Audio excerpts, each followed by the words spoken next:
नमस्कार, TV 24 network देख रहे हैं आप। मैं हूं आपके साथ शिखा मेहरोत्रा। पटना के बांकीपुर विधानसभा सीट पर मतदान शुरू हो चुका है, लेकिन मतदान से पहले बिहार की राजनीति में एक बड़ा सियासी धमाका देखने को मिला। बिहार के सीएम सम्राट चौधरी ने सोशल मीडिया पर बीपीएससी ट्री 4.0 के तहत 32,388 शिक्षक पदों पर नई भर्ती का ऐलान कर दिया है। कक्षा 1 से लेकर 12वीं तक के लिए ये भर्ती निकाली गई है और सबसे ज्यादा पद उच्च माध्यमिक यानी कि 11वीं 12वीं के लिए रखे गए हैं। इस भर्ती को लेकर तमाम तरह की बातें उठ रही हैं कि आखिर बांकीपुर उपचुनाव से ठीक पहले बिहार सरकार ने ये बड़ा चुनावी दांव क्यों चला। दरअसल बांकीपुर कोई सामान्य सीट नहीं है, ये पटना का शहरी इलाका है जहां बड़ी संख्या में युवा मतदाता रहते हैं। कोचिंग संस्थानों में पढ़ने वाले छात्र, बीपीएससी ट्री की तैयारी करने वाले अभ्यर्थी, बेरोजगार, स्नातक और नौकरी की तलाश में जुटे हजारों युवा इस सीट के चुनावी समीकरण को प्रभावित करते हैं। ऐसे में 32,000 से ज्यादा सरकारी नौकरियों की घोषणा ने चुनावी माहौल को अचानक बदल दिया है। बता दें कि घोषणा के अनुसार कक्षा 11-12 के लिए 16,101 पद, कक्षा 6 से 8 के लिए 8,563 पद, कक्षा 9-10 के लिए 3,877 पद और प्राथमिक स्तर के लिए 3,847 पद रखे गए हैं। यानी सरकार ने लगभग हर वर्ग के शिक्षक अभ्यर्थियों को संदेश देने की कोशिश की है।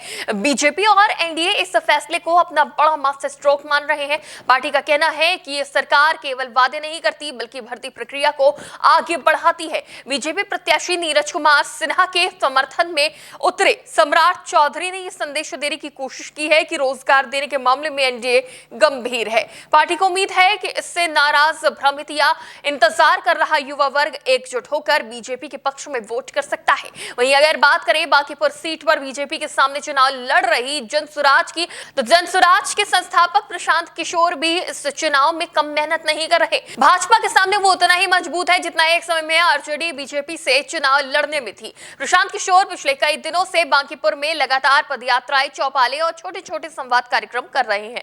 उन्होंने युवाओं के बीच अपनी अलग पहचान बनाने की कोशिश की है। पीके इस भर्ती घोषणा को चुनाव से ठीक पहले किया गया कदम बता रहे हैं। उनका कहना है कि जब चुनाव आता है तब सरकारों को नौकरियों की याद आती है। वो युवाओं से पूछ रहे हैं कि क्या केवल घोषणा ही काफी है या फिर पारदर्शी परीक्षा, समय पर रिजल्ट और स्थायी रोजगार नीति ज्यादा जरूरी है। फिलहाल इस चुनाव प्रचार में प्रशांत किशोर बांकीपुर के स्थानीय समस्याओं को भी जोर शोर से उठा रहे हैं। जल जमाव, खराब सड़कें, बुनियादी ढांचे की कमी, पलायन और शहरी अव्यवस्था जैसे मुद्दों पर भी वो सीधे सरकार को घेर रहे हैं। उनका प्रयास है कि चुनाव को सिर्फ नौकरी की घोषणा तक सीमित न रहने दिया जाए बल्कि इसे बदलाव बनाम व्यवस्था की लड़ाई बनाया जाए। वहीं आरजेडी भी मुकाबले से बाहर तो दिखाई दे नहीं रही। पार्टी की उम्मीदवार रेखा गुप्ता अपने पारंपरिक कैडर और मुस्लिम यादव समीकरण के सहारे मैदान में डटी हुई हैं।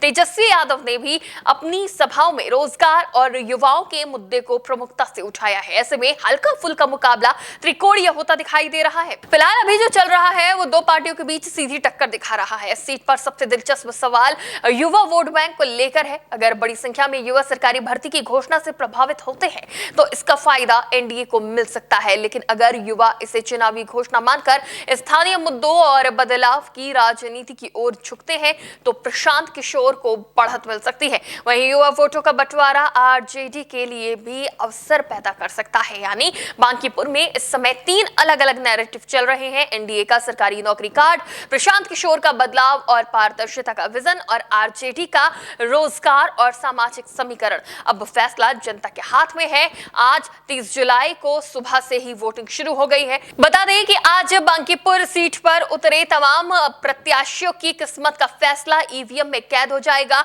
बांकीपुर के करीब 3,79,000 से ज्यादा मतदाता ये तय करेंगे कि उन्हें तत्कालिक भर्ती की घोषणा पर भरोसा है, स्थानीय बदलाव की राजनीति पर भरोसा है या फिर पारंपरिक राजनीतिक विकल्प पर। फिलहाल इस सीट पर इतना जरूर है कि 32,388 शिक्षक भर्ती का ऐलान मतदान से पहले चुनावी चर्चा का सबसे बड़ा मुद्दा बन चुका है। अब देखना ये होगा कि ये घोषणा वोट में बदलती है या सिर्फ चर्चा तक सीमित रह जाती है। असली तस्वीर 3 अगस्त को नतीजे के साथ सामने आएगी। इस वीडियो पर आपकी क्या राय है हमें कमेंट बॉक्स में जरूर बताएं। फिलहाल क्लिप तक देखते रहिए टीवी 24 नेटवर्क।